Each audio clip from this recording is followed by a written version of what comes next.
আমরা কি করছি? আমরা আরব আজম শিয়া সুন্নি মাযহাব বিতর্কে লিপ্ত হয়েছি। উঁচা টুপি না লম্বা টুপি, সুন্নি না ওয়াহাবি, এগুলো নিয়ে আমরা বিতর্কে পড়ে আছি। ঠিক এই মুহূর্তে আমরা যখন আরব আজব শিয়া সুন্নি মাযহাব বিতর্কে লিপ্ত, ঠিক তখনই ইহুদিরা আমাদের আল আকসায় গুলি চালায়। আমরা যখন উঁচা লম্বা টুপি খাটো টুপি নিয়ে বিতর্কে লিপ্ত, ঠিক তখনই চীনের উইগুরে হিজাব নিষিদ্ধ করে দেওয়া হয়, কোরআন শেখা নিষিদ্ধ করে দেওয়া হয়। ঠিক তখনই চীনের উইগুরে নারীদের অসম্মান করা হয়, চীনের উইগুরে মুসলমানদের উপর বর্বর নির্যাতন চালানো হয়।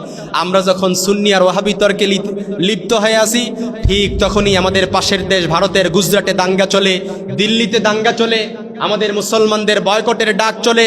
মুসলিমদের মসজিদ মাদ্রাসা তথাকথিত ওয়াকফ আইনের নামে, ওয়াকফ বিলের নামে মুসলমানদের মসজিদ মাদ্রাসা 170টিরও বেশি মসজিদ কি করে দেওয়া হয়? সিলগালা করে দেওয়া হয়। মাদ্রাসা সিলগালা করে দেওয়া হয়, বন্ধ করে দেওয়া হয়। আমরা যখন তথাকথিত সুন্নি আর ওয়াহাবি তর্কে লিপ্ত, ঠিক তখনই মায়ানমারের আরাকানের দিকে তাকান, সেখানে মুসলমানদের ওপর গণহত্যা চালানো হয়েছে, দর্শন হত্যা চালানো হয়েছে, যার ফলশ্রুতিতে 11 লক্ষ মুসলমান উদ্বাস্ত হয়ে বাংলাদেশে আসতে বাধ্য হয়েছে। ঠিক কিনা বলেন? আমরা যখন উচার লম্বা খাটো এই টুপিতে ব্যস্ত, আমরা যখন দাড়ি টুপিতে ব্যস্ত, সুন্নি আর ওয়াহাবি শিয়া সুন্নি মাযহাব বিতর্কে লিপ্ত, ঠিক তখনই কাশ্মীরে আমাদের মুসলিম মা বোনদেরকে নির্যাতন করা হয়, সাংবিধানিক স্বাধীনতা হরণ করা হয়, 370 দ্বারা বাতিল করা হয়, হাজার হাজার মুসলিম নারীদেরকে গায়েবীভাবে দর্শন করা হয়, এমনকি তাদেরকে গায়েবীভাবে গ্রেফতারও করা হয়। ঠিক কিনা বলেন? আমরা যখন সুন্নি ওয়াহাবি উঁচা লম্বা টুপি এগুলো নিয়ে তর্কে লিপ্ত আসি, আমরা যখন মাযহাব লা মাযহাবে বিতর্কে আসি, ঠিক তখনই আমাদের প্যালেস্টাইনে, যেটা ফিলিস্তিন, সেই ফিলিস্তিনে 1948 সাল থেকে মুসলমানদের ওপর নির্যাতন চালানো হচ্ছে, হাজার হাজার শিশুদেরকে হত্যা করা হচ্ছে, নির্বিচারে নির্যাতন করে তাদেরকে প্রতিনিয়ত প্রকাশ্যভাবে তাদেরকে কি করা হচ্ছে? গণহত্যা করা হচ্ছে। সারা পৃথিবীর 50টিরও বেশি দেশ, মুসলিম দেশ যদি একত্র হয়ে ঘোষণা দিত যে ফিলিস্তিনের ওপর আর কোনো নির্যাতন চলবে না, নিপীড়ন চলবে না, তাহলে সারা পৃথিবীর কোনো ইহুদি শক্তি মুসলমানদের ওপর হাত তুলবে তো দূরের কথা, স্পর্শ করারও সাহস পেত না। ঠিক কিনা বলেন? কিন্তু আমরা মুসলিমরা যারা আছি, তারা শুধুমাত্র নিন্দা জানিয়ে আমরা কি হয়ে যাই? থেমে যাই। আহা, এজন্য আরবিতে একটি প্রবাদ আছে, আল ওয়াহদাতু কওয়াতুন ওয়াল ফিরকাতু দাফুন।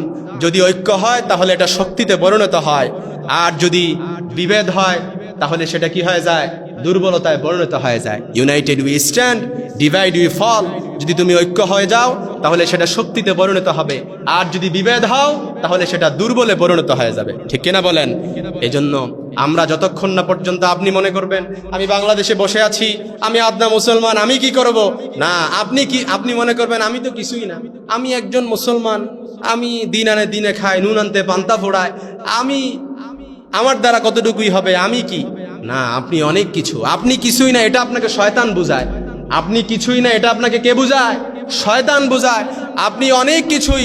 মুসলমানদের তাহাজ্জুদের কান্না এতটা ভারী, মুসলমানদের তাহাজ্জুদের কান্না এতটা শক্তিশালী, এমনও হতে পারে আপনার 1 রাকাত তাহাজ্জুদের কান্নায় সারা পৃথিবীর আল আকসা বিজয় হয়ে যেতে পারে। এমনও হতে পারে আপনার 1 রাকাত তাহাজ্জুদের কান্নায় ফিলিস্তিনের গাজার ধ্বংসস্তূপে বসে যে সকল মুসলিম ভাই বোনরা আহাজার করছে তাদের জন্য সহায়ক হতে পারে।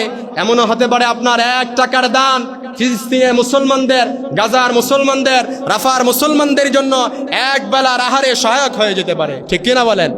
এই জন্য আপনি কিছুই না, এটা কে বুঝায়? শয়তান বুঝায়। আপনি কিছুই না, আপনি কি? অনেক কিছুই। সারা পৃথিবীর সব কিয়ামতের ময়দানে যখন আল্লাহ তাআলা সবাইকে উঠাবে, কেউ বলবে আল্লাহ আমি সারা পৃথিবীর মুসলমানদের জন্য আমি নিজের জীবনকে বিলিয়ে দিয়েছি, আমি শহীদ হয়ে গিয়েছি। ব্যবসায়ী যারা ধনী ছিল তারা বলবে আয় আল্লাহ সারা পৃথিবীতে নির্যাতন হয়েছিল, নিপীড়ন হয়েছিল, কিন্তু আমার যতটুকু সম্পদ ছিল আমি সেই সম্পদ থেকে তাদের জন্য কোরবানি দিয়েছি। আলেমরা বলবে আল্লাহ আমার যতটুকু সাধ্য ছিল সে অনুযায়ী আমি জ্ঞান দিয়েছি। মিডিয়ার লোকেরা বলবে আল্লাহ আমার যতটুকু সাধ্য ছিল আমি সত্য প্রচার করেছি। যারা মুস্তাজাবুদ দাওয়া ছিল তারা বলবে আল্লাহ আমার যতটুকু তৌফিক ছিল আমি সেই অনুযায়ী দোয়া করেছিল, কিন্তু আপনাকে যদি প্রশ্ন করা হয় কিয়ামতের ময়দানে আপনি কি করেছিলেন, তখন আপনি বলবেন আল্লাহ আমি তো কিছুই করলাম না, আমি চুপ ছিলাম। ঠিক কিনা বলেন? আপনি কি ছিলেন? চুপ ছিলেন। এজন্য আপনি কিছুই না, আমি কিছুই না, এটা কে বুঝায়? জোরাওয়াজ করে বলেন, কে বুঝায়? শয়তান বুঝায়। এজন্য আমাদের উচিত হচ্ছে আমরা যার যার অবস্থান থেকে সর্বপ্রথম উম্মার করণীয় সম্পর্কে আমরা আল্লাহর রজ্জুকে আঁকড়ে ধরব। ওয়াতাসিমু বিহাবলিল্লাহি জামিআ ওয়ালা তাফাররাকু।